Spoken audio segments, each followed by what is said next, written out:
મેં છોકરાઓ સાથે વાત કરવાનું શરૂ કર્યું અને તેમની સાથે મજાક કરવા લાગી। ધીમે ધીમે વિસ્તારના રખડતા છોકરાઓ મારી નજીક આવવા લાગ્યા, પણ મેં તેની સાથે વાતચીત શરૂ રાખી અને મેં કંઈ પણ રિજેક્ટ કર્યું નહીં। પછી એક દિવસ જ્યારે હું કોલેજ જતી હતી તો તે છોકરાઓ ફરી મારી સામે જોવા લાગ્યા। તે દિવસે મારા પિતા ઘરે ન હતા, તે કોઈ કામ માટે શહેરથી બહાર ગયા હતા, તેથી મારે એકલા જ કોલેજ જવું પડ્યું। મેં કેબ બુક કરાવી હતી। મારા પિતા મને દરરોજ તેમની કારમાં કોલેજ લઈ જતા હતા, પણ એ દિવસે માં થોડી નર્વસ હતી। માએ મને કહ્યું, દીકરી, તું એકલી કેવી રીતે જઈશ? મને ડર લાગે છે। મેં હસીને કહ્યું, માં, હવે હું મોટી થઈ ગઈ છું, હું બધું સંભાળી લઈશ, ચિંતા કરશો નહીં। કેબ આવી તો હું મનમાં બહુ ખુશ હતી। હું મારી બેગ લઈને બેઠી, પછી અચાનક હું ડ્રાઈવરની સીટ પાસે આગળ જઈને બેસી ગઈ। હું ગર્લ્સ કોલેજમાં ભણતી હતી એટલે ત્યાં કોઈ છોકરાઓ નહોતા, પણ ડ્રાઈવર પાસે બેસતા મને કંઈક અજીબ લાગવા લાગ્યું। તે મારી સામે વિચિત્ર રીતે જોવા લાગ્યો। હું થોડી અસ્વસ્થતા અનુભવવા લાગી હતી, પણ હું મારી બેગમાંથી પુસ્તક કાઢી વાંચવા લાગી। થોડી વાર પછી અચાનક મારું ધ્યાન પુસ્તક પરથી હટીને રસ્તા તરફ ગયું। મને લાગ્યું કે અત્યાર સુધીમાં મારે કોલેજ પહોંચી જવું જોઈએ, પરંતુ મને સમજાતું ન હતું કે આટલો સમય કેમ લાગી રહ્યો છે। જ્યારે મેં જોયું ત્યારે મને જાણવા મળ્યું કે તે એક અલગ રસ્તો હતો। પછી મેં ડ્રાઈવરને પૂછ્યું, અરે ભાઈ, તમે ક્યાં લઈ જાઓ છો? તેણે જવાબ આપ્યો, મેડમ, આગળના રસ્તા પર ઘણો ટ્રાફિક હતો, તેથી મેં આ શોર્ટકટ લીધો। 10 મિનિટમાં કોલેજ પહોંચી જશું, ચિંતા કરશો નહીં। મેં કહ્યું, બરાબર, અને પછી હું પુસ્તક વાંચવાનો ઢોંગ કરવા લાગી।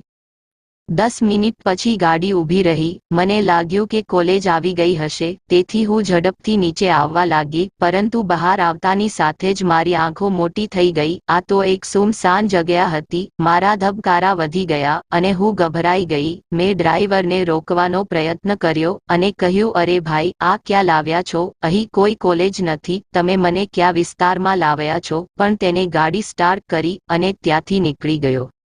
તેણે મારા પૈસા પણ લીધા ન હતા। હવે હું એ રસ્તા પર એકલી ઊભી હતી। મારા મનમાં ઘણો ડર હતો, પણ મને સમજાતું નહોતું કે અહીંથી કેવી રીતે નીકળવું। પછી મેં જોયું કે સામેથી બીજું વાહન આવી રહ્યું છે। મેં ઝડપથી મારો હાથ ઊંચો કર્યો તો તે ગાડી ઊભી રહી અને એક સુંદર છોકરો નીચે ઉતર્યો અને તે આવતાની સાથે જ મને કહેવા લાગ્યો, અરે તું આ સુમસાન જગ્યાએ એકલી શું કરી રહી છો? જ્યારે મેં તેને બધી ઘટનાઓ જણાવી તો પહેલા તો તે આશ્ચર્યચકિત થઈ ગયો અને તે માની ન શક્યો। કદાચ તેણે વિચાર્યું કે હું કોઈ ચોર છું, તો મેં તેને મારું આઈડી કાર્ડ બતાવ્યું અને મને કોલેજમાં મૂકવા કહ્યું। જ્યારે તેને ખાતરી થઈ કે હું સાચું કહું છું, ત્યારે તેણે કહ્યું, ઠીક છે મેડમ, ચાલો હું તમને તમારી કોલેજમાં ડ્રોપ કરી દઉં છું। હું ગઈ અને તેની કારમાં બેઠી। તેને હસીને કહ્યું, મેડમ, તમે બહુ સુંદર છો, પરંતુ સુંદર છોકરીઓ માટે આવી જગ્યાએ એકલા આવવું યોગ્ય નથી। અહીં છોકરીઓનું અપહરણ થઈ શકે છે। તેના મોંમાંથી અપહરણ શબ્દ સાંભળતા જ મારા હોશ ઉડી ગયા। પણ તેને કહ્યું, હું તને જીવનનો સાચો આનંદ આપવા માંગુ છું। ત્યારે મારો શ્વાસ અદ્ધર થઈ ગયો। મેં તેની સામે ગભરાઈને જોયું અને કહ્યું, તમે શું કહો છો? તે મને સમજાતું નથી। તેણે હસીને કહ્યું, તું હવે બધું સમજી જશે, અને તેણે કાર શહેરની બહાર રોડ તરફ ફેરવી। મેં ડરીને તેને પૂછ્યું, તું મને ક્યાં લઈ જઈ રહ્યો છે? આ મારી કોલેજનો રસ્તો નથી। તેણે હસતા હસતા કહ્યું, આજે કોલેજ જવાની ઉતાવળ કેમ છે? તમે દરરોજ જાઓ છો, આજે વાસ્તવિક જીવનનો આનંદ માણો। મારા હાથ પગ ઠંડા થઈ ગયા। પછી તેણે કહ્યું, ગભરાશો નહીં, આજે તમારી મંજિલ આ છે। મેં તમને કહ્યું હતું કે અહીં સુંદર છોકરીઓનું અપહરણ થઈ શકે છે। તમારું પણ ખરેખર અપહરણ કરવામાં આવ્યું છે અને હવે તું મારી જાળમાં આવી ગઈ છે। તેણે જે કહ્યું તે સાંભળીને હું સ્તબ્ધ થઈ ગઈ।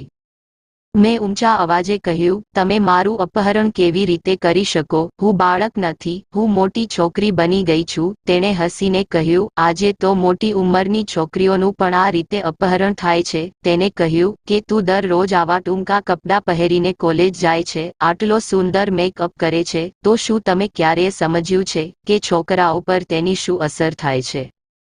હું હંમેશા તારી સામે જોતો હતો જ્યારે તું હસતા હસતા કોલેજમાં પ્રવેશતી અને છોકરાઓ સાથે હસી મજાક કરતી, પણ રોજ તારા પપ્પા તને ડ્રોપ કરવા અને લેવા આવતા. હું તો બસ એ દિવસની રાહ જોઈ રહ્યો હતો જ્યારે તું એકલી આવીશ, અને આજે મને મોકો મળ્યો. આ સાંભળીને મારું લોહી ઉકળી ઉઠ્યું.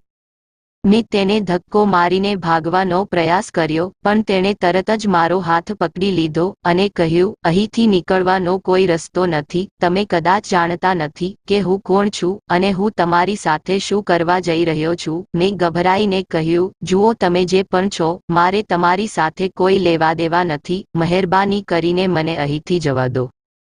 તેણે હસીને કહ્યું, તમે ફક્ત મારા છો. હું તને ક્યારેય અહીંથી જવા નહીં દઉં. હું જીવનભર તારી સાથે રહીશ. હું સંપૂર્ણપણે સમજી ગઈ કે હું ખરાબ રીતે ફસાઈ ગઈ હતી. મેં તેને પહેલા જોયો પણ ન હતો. હવે હું વિચારવા લાગી કે તેને શું કહેવું જેથી તે મને છોડી દેશે. મેં કહ્યું, ચાલો કોઈ રસ્તો કાઢીએ. આપણે મિત્રો બની શકીએ છીએ. કૃપા કરીને મને અહીંથી જવા દો. પણ તેને કહ્યું, હું તને ત્યારે જ છોડીશ જ્યારે હું કહું તેમ તું કરે.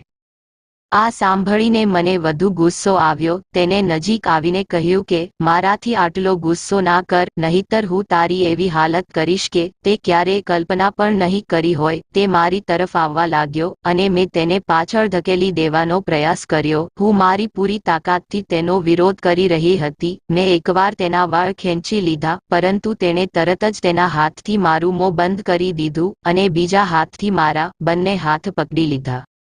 પછી મારા મગજમાં એક વિચાર આવ્યો, શું છોકરાઓ સાથે હસવું અને તેની સાથે વાત કરવાનો અર્થ એ છે કે કોઈ મને આ રીતે ફસાવે? હું મરી જઈશ પણ મારી સાથે કંઈ ખોટું નહીં થવા દઉં. મારું શરીર ધીમે ધીમે સુન્ન થઈ રહ્યું હતું. હું રડવા લાગી હતી. મારા હાથ ખરાબ રીતે દુખી રહ્યા હતા.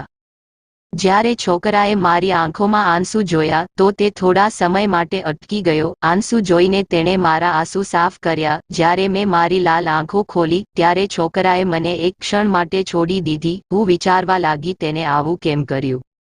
થોડી વાર પછી તેણે કહ્યું, બેસો, હું ચા લઈ આવું. હું હજુ પણ તે સમજી શકી ન હતી કે તેને આવું કેમ કર્યું. હું વિચારી રહી હતી કે એ છોકરો કોણ છે અને તેણે મારું અપહરણ કેમ કર્યું, પણ મેં આ બધું અવગણ્યું. અને જ્યારે તે ચા લાવ્યો તો હું ચા નાસ્તો કરવા લાગી, કારણ કે હવે મને તેના પર થોડો વિશ્વાસ હતો કે આ છોકરો ક્યારેય ખોટું નહીં કરે.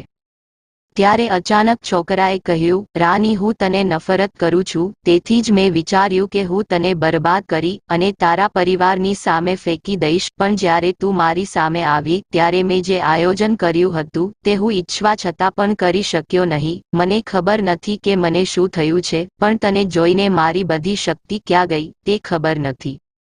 તે છોકરાએ મને તેના ફાર્મહાઉસમાં કેદ કરી લીધી હતી. મેં તેને પૂછ્યું, તમે આવું કેમ કરો છો? મેં તમારી સાથે શું ખોટું કર્યું છે? અને મેં તમને ક્યારેય જોયા પણ નથી. હું તમને ઓળખતી પણ નથી. તેણે કહ્યું, તમારે તમારા ઘરે જવાના સપનાને ભૂલી જવું જોઈએ અને હવે તમારે મારી સાથે રહેવું પડશે.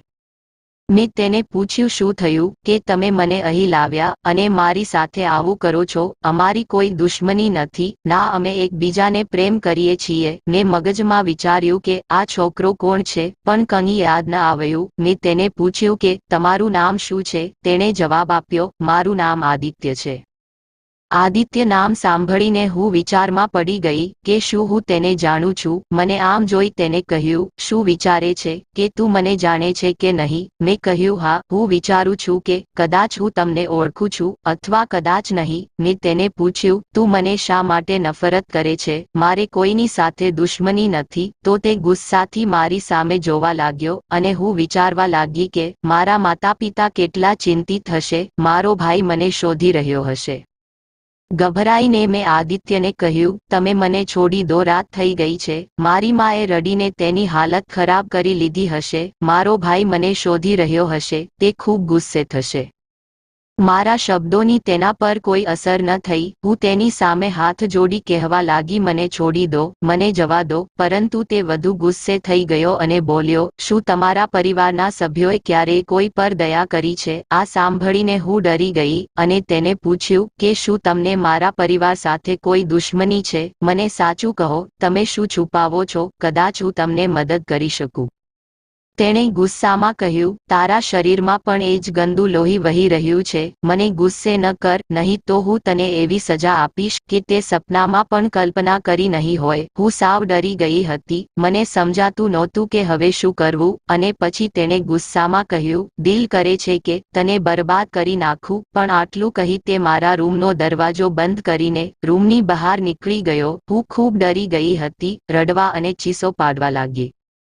મારી હાલત ખૂબ જ ખરાબ થઈ ગઈ હતી. તેણે મારું અપહરણ કેમ કર્યું તે હું સમજી શકી ન હતી. પછી મેં વિચાર્યું કે કદાચ આ રૂમમાંથી કોઈ સબૂત મળી શકે છે જેથી હું તેની પાછળનું કારણ જાણી શકું. તેથી મેં રૂમમાં શોધવાનું શરૂ કર્યું. ઘણી મહેનત પછી મને એક ફોટો મળ્યો જેમાં તે એક છોકરી સાથે ઊભો હતો. મને લાગ્યું કે તે છોકરી તેની ગર્લફ્રેન્ડ છે. મેં વિચાર્યું કે જો આ છોકરાની આટલી સુંદર ગર્લફ્રેન્ડ છે તો તેને મારું અપહરણ કરીને મને અહીં કેમ લાવી. મેં વિચાર્યું કે કદાચ આ ફોટો બતાવીને હું તેને મને છોડવા માટે મજબૂર કરીશ. હું પલંગ પર બેઠી હતી. થોડી વાર પછી આદિત્યએ દરવાજો ખોલ્યો અને અંદર આવ્યો અને કહ્યું, જમવાનું તૈયાર છે. તેને મારો ચહેરો જોયો અને તેને સમજાયું કે હું ખૂબ રડી હતી. મારી આંખો લાલ થઈ ગઈ હતી. તેણે કહ્યું, આનો કોઈ ફાયદો નહીં થાય, અને તે મારો હાથ ખેંચવા લાગ્યો. મેં ઝડપથી તે ફોટો તેની સામે મૂક્યો અને કહ્યું કે તમારી ગર્લફ્રેન્ડ આટલી સુંદર છે તો પછી તમે મારું અપહરણ કેમ કર્યું. જો તેને ખબર પડે તો તે ખૂબ જ નારાજ થશે, પરંતુ હું કોઈને કહીશ નહીં. તમે મને ઘરે છોડી દો. હું મારા પરિવારને કહીશ કે હું ફિલ્મ જોવા ગઈ હતી. આ સાંભળી આદિત્ય ગુસ્સામાં આવી ગયો અને મારા હાથમાંથી તે ફોટો છીનવી લીધો અને તેને જોવા લાગ્યો. તેની આંખોમાં પાણી આવવા લાગ્યા. મને ખબર ન હતી કે તેને શું થયું. હું તેની નજીક ગઈ. તેની આંખોમાં જોઈને મેં પૂછ્યું, તું આ છોકરીને પ્રેમ કરે છે? તેણે મારી સામે જોઈને કહ્યું, તે મારી બહેન છે. મને નવાઈ લાગી. મને લાગ્યું કે તે તેની ગર્લફ્રેન્ડ છે. મેં તેને ફરી પૂછ્યું, શું તમારી બહેન પરિણીત છે? તેણે જવાબ આપ્યો, મારી બહેન હવે આ દુનિયામાં નથી અને તેના માટે તમે જવાબદાર છો. એ સાંભળીને મારા પગ નીચેથી જમીન સરકી ગઈ. મારી આંખોમાં આંસુ આવી ગયા. મેં કહ્યું, શું કહો છો? હું તમારી બહેનને ઓળખતી પણ નથી. મેં તેને જોઈ પણ નથી. તો હું તેના મોતની જવાબદાર કેમ થઈ? આદિત્યે ગુસ્સામાં કહ્યું, મારી બહેન રાગિની તારા ભાઈની ગર્લફ્રેન્ડ હતી. તેને મારી બહેન સાથે ખોટું કર્યું અને તેને ગર્ભવતી બનાવી. રાગિનીએ તારા ભાઈને તેની સાથે લગ્ન કરવા વિનંતી કરી ત્યારે તેને મારી બહેનને છોડી દીધી. મારી બહેન આ બધું સહન ન કરી શકી અને તેણે પોતાનો જીવ લઈ લીધો. આદિત્યની આંખોમાં આંસુ જોઈને હું સમજી ગઈ કે તે સાચું કહી રહ્યો છે. આ બધું સાંભળી મારી પણ આંખોમાં આંસુ હતા. જ્યારે મેં પૂછ્યું, શું તમારી બહેનનું નામ રાગિની હતું? તો તે મારી સામે ગુસ્સાથી જોવા લાગ્યો. મેં કહ્યું, મારા ભાઈ અને તમારી બહેન રાગિની વચ્ચે કોઈ સંબંધ છે એનો મને જરાય ખ્યાલ નહોતો. મને ખબર નથી કે રાગિની મારા ભાઈની ગર્લફ્રેન્ડ છે, પણ હવે હું સમજી ગઈ છું કે તમે મારું અપહરણ કેમ કર્યું. તમે મારી પાસેથી બદલો લેવા માંગો છો? આદિત્યએ મારી સામે ઊંડી આંખે જોયું અને કહ્યું, હા, હું પણ તને મારી બહેનની જેમ છોડી દેવા માંગુ છું, જેથી કરીને તું પણ મારી બહેનની જેમ બદનામ થઈ જાય. મારી બહેનની કોલેજમાં એટલી મજાક કરવામાં આવી કે તેને તેનો ચહેરો બતાવવાની હિંમત નહોતી. આદિત્યની વાત સાંભળીને મારું લોહી ઉકળી ઉઠ્યું. મેં કહ્યું, તમે મારી સાથે ગમે તે કરી શકે છે, પણ જો હું ગર્ભવતી થઈશ તો હું મારો જીવ નહીં આપું. હું તમારા બાળકને જન્મ આપીશ અને કોઈ પણ કિંમતે તમારી સાથે રહેવાનો પ્રયત્ન કરીશ. આ કહીને હું તેના રૂમમાં ગઈ. મારી અંદર પણ ગુસ્સો હતો, પરંતુ હું જાણતી હતી કે અહીંથી બહાર નીકળવાનો આ એકમાત્ર રસ્તો છે.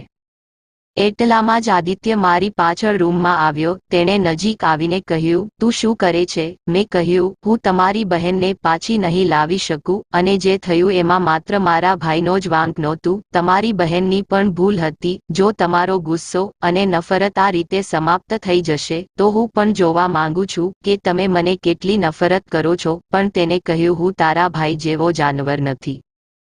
જો હું પણ તારી સાથે ખરાબ કરું તો તારા ભાઈ અને મારામાં શું ફરક હશે? મને દુશ્મની તારા ભાઈ સાથે છે, તારી સાથે નહીં. અમારા માતા પિતાના સંસ્કારમાં એ નથી આવતું કે અમે કોઈ બહેન દીકરીની ઇજ્જત ખરાબ કરીએ. પણ યાદ રાખજે, ખરાબ હું પણ કરી શકતો હતો. હું આખી રાત તને આ રૂમમાં બંધ રાખીશ, જેથી લોકો વિચારે તું એક રાત ઘરથી બહાર રહી છો, અને આ પણ તારી બદનામી કરવા ઘણું છે. અને તેને એમ જ કર્યું. આખી રાત તેને મને રૂમમાં બંધ રાખી અને સવારે મારા ઘરે લઈ ગયો. તે સાવ મૌન હતો, પણ ખબર નહીં કેમ મને લાગી રહ્યું હતું જીવનમાં કંઈક અલગ થવાનું છે. જ્યારે હું કારમાંથી નીચે ઉતરવા લાગી ત્યારે તેણે મારો હાથ પકડીને કહ્યું કે આજ હું પણ તારી સાથે તારા ઘરે જઈશ. તેની પાસેથી આ સાંભળીને મને આશ્ચર્ય થયું, કારણ કે જો આદિત્ય મારી સાથે ઘરે આવત તો ઘરમાં એક હંગામો થાત અને મારો ભાઈ તો તેનો જીવ પણ લઈ શકત. પણ હું તેને રોકી પણ ન શકી, તેથી તે મારી સાથે ઘરમાં આવ્યો. ઘરમાં પ્રવેશતાની સાથે જ મમ્મી પપ્પા દોડીને મારી પાસે આવ્યા. મારો ભાઈ પણ ગુસ્સામાં નજીક આવ્યો અને બૂમો પાડવા લાગ્યો કે આખી રાત તું ક્યાં હતી? અમે બધા ખૂબ ચિંતિત હતા. પછી આદિત્ય પાછળથી આગળ આવ્યો અને કહ્યું કે રાની આખી રાત મારી સાથે હતી. આ સાંભળતા જ મારા ભાઈનો ચહેરો ગુસ્સાથી લાલ થઈ ગયો. તેને આદિત્ય સામે જોયું અને કહ્યું, તારી હિંમત કેવી રીતે થઈ મારી બહેનની નજીક જવાની? તો આદિત્યે કહ્યું, તે મારી બહેન રાગિનીનું જીવન બરબાદ કરી દીધું, તેને છોડી દીધી, જેના કારણે તેને આત્મહત્યા કરી. શું તે વિચાર્યું હતું કે હું તેનો બદલો નહીં લઉં? આ બધું સાંભળીને મારા માતા પિતા ચોંકી ગયા.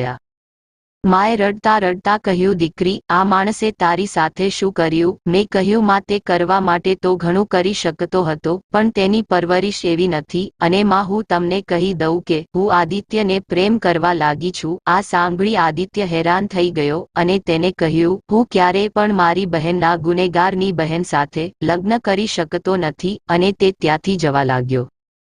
પણ હું તેના માટે પાગલ થઈ ગઈ હતી. મેં કંઈ વિચાર્યા વિના બાજુ પર પડેલા ચાકુથી મારા હાથની નસ કાપી નાખી અને ત્યાં જ હું બેહોશ થઈ ગઈ. જ્યારે મારી આંખ ખુલી ત્યારે હું હોસ્પિટલમાં હતી અને મારી સામે મારા માતા પિતા, ભાઈ અને આદિત્ય પણ હતો. મારી માતા ખૂબ રડી રહી હતી. મારા માતા પિતાએ મારા ભાઈ પર ખૂબ ગુસ્સે થયા હતા કે તેને કોઈની દીકરીની જિંદગી બરબાદ કરી. આમ તો તેનો ભાઈ પણ અમારી દીકરીની જિંદગી બરબાદ કરી શકતો હતો, પણ તેને આવું ન કર્યું. હવે મારા ભાઈની પણ આંખ ખુલી ગઈ હતી અને તેને આદિત્ય પાસે માફી માંગી હતી. મેં આદિત્યને કહ્યું, આદિત્ય, હું તમારી બહેનને પાછી લાવી શકતી નથી, પણ તમે મારી સાથે લગ્ન કરી લો. હું જીવનભર તમારી નોકરાણી બની રહીશ. મારા માતા પિતાએ પણ આદિત્યને મારી સાથે લગ્ન કરી લેવા કહ્યું, કારણ કે તેના દીકરાના કારણે આદિત્યે તેની બહેન ગુમાવી દીધી હતી. મારા ઘણા માફી માંગ્યા પછી આદિત્યે મારી સાથે લગ્ન કર્યા અને બધું ભૂલી મને તેના ઘરે લઈ ગયો. મને થયું તે મને આખી જિંદગી પરેશાન કરતો રહેશે, પણ તેને ક્યારેય મારી સાથે ઊંચા અવાજે વાત પણ ન કરી અને મારી ખુશી માટે બધું કર્યું. થોડા સમય પછી તે પણ મને પ્રેમ કરવા લાગ્યો, કારણ કે મેં તેના પ્રેમ માટે બધું એક કરી નાખ્યું હતું. અને આજે હું તેની સાથે ખૂબ ખુશ છું અને મારું જીવન બરાબર રીતે જીવી રહી છું. થોડા વર્ષ પછી ભગવાને મને એક પુત્રી આપી, જેનું નામ મેં રાગિની રાખ્યું. આ સાંભળતા જ આદિત્યની આંખોમાં આંસુ આવી ગયા.